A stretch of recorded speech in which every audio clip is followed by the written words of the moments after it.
మహిళల కోసం central bank of India ఇప్పుడు మీకు అందిస్తోంది గృహ రుణం. అతి తక్కువ వడ్డీ రేట్లకే ప్రత్యేక సెంటు గృహలక్ష్మి. పూర్తి వివరాలకు వెంటనే సంప్రదించండి 18003030. పెదకూరుపాడు నియోజకవర్గం అమరావతి మండలం వరద ముంపు ప్రాంతాలని పర్యటించడానికి వెళ్దామని అనుకోవడం జరిగింది. మరి కొన్ని గ్రామాలు ఈ వరదకి ముంపు వచ్చి పొలాలు నష్టం జరిగింది. ఆ నష్టం అన్ని పొలాలు కూడా ఆన్లైన్లో కొంత ఎక్కించలేదని మన రైతులు అడిగితే నేను చూడటానికి వస్తానని చెప్పడం జరిగింది. వచ్చి అధికారులతో మాట్లాడి నష్టపరిహారం ఇప్పించే విధంగా ఒక ప్రయత్నం చేద్దామని నేను ఆ ముంపు పొలాలు చూద్దామని రావడానికి ప్రయత్నం చేయటం జరిగింది. గతంలో ఎప్పుడు కూడా నేను ఎప్పుడు ముంపు వచ్చినా ప్రతి గ్రామం వెళ్ళి ఆ పొలం మొత్తం మరి అక్కడ ఏడీని పట్టుకొని ఆ నష్టపరిహారం ఇప్పించి ఎమ్మటే 15 రోజుల్లోనే ఆ నష్టపరిహారం వచ్చే విధంగా నేను చూస్తూ ఉండేవాడిని. మరి దాన్ని దృష్టిలో పెట్టుకొని రైతులు నన్ను మాజీ శాసనసభ్యుడిగా వాళ్ళు పిలవటం జరిగింది. మరి అదేవిధంగా నేను నియోజకవర్గంలోకి వెళ్దామని ప్రయత్నం చేస్తే మరి కొంతమంది అక్కడికి రానియకుండా అడ్డుపెట్టి మరి కొంతమంది కార్లు కొంతమంది అమలు పట్టడం, కారు ధ్వంసం చేయటం, ఇలాంటి సంఘటనలు మరి ప్రజాస్వామ్యంలో కొంత మంచి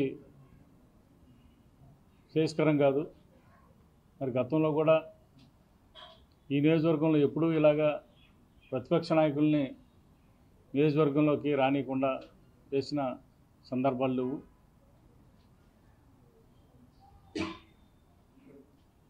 మరి ఇలాంటి సంఘటనలు ఇప్పుడు పార్టీ అధికారంలో ఉందో వాళ్ళది ఉన్నప్పుడు ప్రతి రైతుకి కూడా నష్టపరిహారం వచ్చే విధంగా ఇవ్వండి అని చంద్రబాబు గారిని కోరటానికి వెళ్ళింది నేను. నా స్వలాభం కోసం, లేకపోతే నాకేమీ అక్కడ వచ్చేదేం లేదు, నేను పాపైనా ఇంటి దగ్గర కూర్చున్నా నాకేమీ గడబంది ఏం లేదు. రైతులు కోసం నేను గతంలో అందరూ కనుక్కోండి కావాలంటే అక్కడ పార్టీలకు అతీతంగా నేను నష్టపరిహారం అందరికీ ఇప్పించాను. 90% అపోజిషన్ పార్టీకి పొలాలు ఉంటాయి, అందరికీ నష్టపరిహారం ఇప్పించడం జరిగింది. మరి నేను పార్టీలకు అతీతంగా ఆ నియోజకవర్గంలో నేను 5 సంవత్సరాలు పనిచేయటం జరిగింది.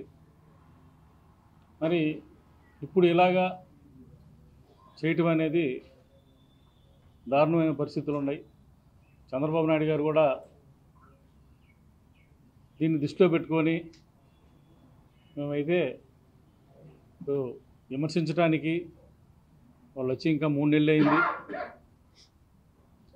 ఒక 6 నెలలు సంవత్సరం గడితే వాళ్ళు ఫెయిల్యూర్ ఏమైనా ఉంటే మాట్లాడేవాళ్ళం, కానీ ఇప్పుడు మాట్లాడటానికి కూడా అవకాశం లేదు. ఫ్లడ్స్ వచ్చినాయి కాబట్టి ఒక మనిషి కూడా చనిపోయాడు అక్కడ, మా మనిషి. మరి వాళ్ళని చూద్దామని చెప్పి నియోజకవర్గంలోకి, మరి నియోజకవర్గంలో కూడా రానియని పరిస్థితులు, ఈ పరిస్థితులు ఉంటే రాష్ట్రంలో ఒకసారి ఆలోచించుకోవాలి. దీన్ని దృష్టిలో పెట్టుకొని ఫర్దర్గా ఇలాంటి సంఘటనలు జరగకుండా రాష్ట్ర ప్రభుత్వం చూసుకోవాలని చెప్పి, మరి మంత్రులు కొంతమంది ఏమన్నా వైసీపీ ఎమ్మెల్యేలు, వైసీపీ వాళ్ళు నాయకులు ఎవరు కూడా వెళ్ళలేదంటున్నారు, వెళ్తేనేమన్నా రానియట్లేదు. ఇలాంటి పరిస్థితులు ఏర్పడుతూ ఉన్నాయి. మరి దీన్ని దృష్టిలో పెట్టుకొని మీరు అందరూ కూడా, ప్రభుత్వం కూడా ఇలాంటి చర్యలు జరగకుండా చూసుకోవాలని చెప్పి నేను మీ ద్వారా తెలియజేస్తూ ఉన్నాను. వాసు అని లేమల నాయకుడు, ఆ నాయకుడి మీద కారు అద్దాలు మొత్తం ధ్వంసం చేయటం, ఎమ్మడబడి కొట్టడం, మరి అక్కడ భయభ్రాంతులు చేయటం, అక్కడ దాదాపు 1000 మంది దాకా వచ్చి ఎట్నుంచి రానియకుండా ఆపాలని అన్ని గ్రామాల్లో కూడా వాళ్ళు మరి పథకం ప్రకారం కొంతమంది వ్యక్తులు వాళ్ళు ఈ చర్యకి పాల్పడ్డారు.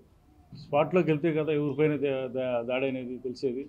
అక్కడ ఎవరనేది వాళ్ళకి విచక్షణ ఏమి ఉండదు, ఎవరి మీదైనా వాళ్ళు చేసే మనస్తత్వాలు ఉండే జనాలు. రెడ్డిగా ఆ రోజు ప్రభుత్వం ఖండించి తగిన చర్య తీసుకున్నట్టయితే ఇలాంటి చర్యలు జరిగేవి కాదని అనుకుంటూ ఉన్నాము. మరి డిపార్ట్మెంట్ వాళ్ళు వాళ్ళ అలసత్వం వల్ల ఎలాంటి సంఘటనలు జరుగుతున్నాయి. ఇప్పటికైనా ప్రభుత్వం పునరాలోచన చేసుకోవాల్సిన పరిస్థితి అయితే ఉంది. ఎస్పీ గారు ఇప్పుడు రావద్దు, తర్వాత రండి అన్నట్టుగా మాట్లాడుతూ ఉన్నారు. మరి తర్వాత వచ్చిన ప్రజలకు ఆపద వచ్చినప్పుడు రావాలి, కానీ తర్వాత ఎప్పుడో వచ్చి ఉపయోగం ఉంది.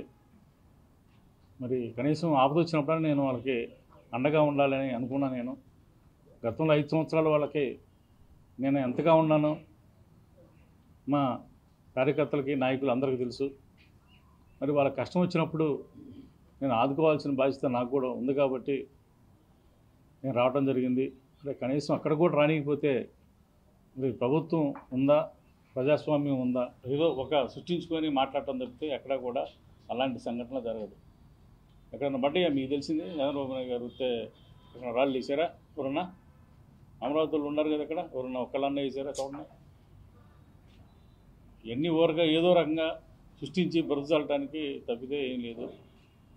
పోలీసులు వైఫల్యం లేకపోతే పోలీసు ఎదురుగానే కొడుతున్నా కూడా వాళ్ళు ఏమీ వాళ్ళ ఫోర్సు సాటలేదు అక్కడ పరిస్థితి. ఏం చేస్తారు? ఇతరుగా అంటే కంప్లైంట్ ఇస్తారు నేను అనుకోవటం, ఇస్తే దాని మీద ఎవరో వీడియోలు కూడా కనపడుతున్నాయి ఎవరెవరు చేశారు. ముందు ఎప్పుడు కూడా ఈ నియోజకవర్గంలో ఇలాంటి పరిస్థితులు అయితే లేవు. మరి నాకు తెలిసి గతంలో కూడా చాలామంది ఇక్కడ శాసనసభ్యులుగా చేశారు. మరి ఇలాంటి సంఘటనలు అయితే జరగలేదు. ఇప్పుడే ఫస్ట్ టైం చేస్తాం. నేను టార్గెట్ చేస్తారు వాళ్ళు. ఏమన్నాడు, కొంతమంది వ్యక్తులు ఉన్నారు, ఆ వ్యక్తులు ఎవరినైనా టార్గెట్ చేస్తారు. నియోజకవర్గంలో రాకపోతే నాకేమైనా అయిద్దా? నాకేమవుదు కదా. నాతోటి 5 సంవత్సరాలు నేను వాళ్ళతో ప్రయాణం చేశాను, అనేక డెవలప్మెంట్లు చేశాను. ఎవ్వరూ చేయని డెవలప్మెంట్ నేను చేశాను. నేను దమ్ముగా చెప్తున్నాను. అమరావతి నుంచి బెల్లంకొండ రోడ్డు వేసాను, ముద్దూరు దగ్గర బ్రిడ్జి కడుతున్నాము. మరి అట్లాగే కృష్ణానగర్ బ్రిడ్జి శాంక్షన్ చేయించి టెండర్ అయిపోయింది. హాస్పిటల్స్ కట్టాను. మీరు కూడా ఏమైనా చేయండి. నన్ను గోబ్యాక్ కాదు, నాకు అవసరమే లేదు అక్కడ. నాకేం అవసరం అక్కడ? అసలు నాకు అవసరం లేదు. మీరు కూడా మంచి చేయండి, ఉండే పగలగొట్టం కాదు, మంచి చేయండి. మంచి చేసి మీరు మంచి అనిపించుకోండి, ఇంకా బ్రహ్మాండంగా చేయండి. నేను కాదంటలేదు కదా. ఉన్నట్టునే పడగొట్టే పరిస్థితి తీసుకొస్తే చేసిన శిలాఫలకాలు పగలగొట్టేయటం, నా పేరు పడితే పగలగొట్టేయటం, ఏది ఈ సంస్కృతి ఎప్పుడన్నా ఉందా? నేను రోడ్డు అయిపోతే నియోజకవర్గంలో పోటీ చేయనని చెప్పాను, అంత దమ్ముగా చేసే నేను. మీరు కూడా చెప్పండి, ఏదైనా చేస్తానని చేయండి. నాకు ఆ నియోజకవర్గంతో నాకేం పనే లేదు.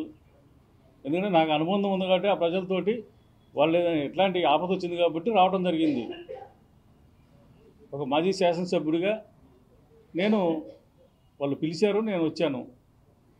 మీరేదో గోబ్యాక్ అంటే నేను డెవలప్ చేయకపోతే గోబ్యాకా? ఏం చేయలేదండి నేను అక్కడ. ఫలానా హామీ ఇచ్చి నేను చేయలేదని చెప్పండి.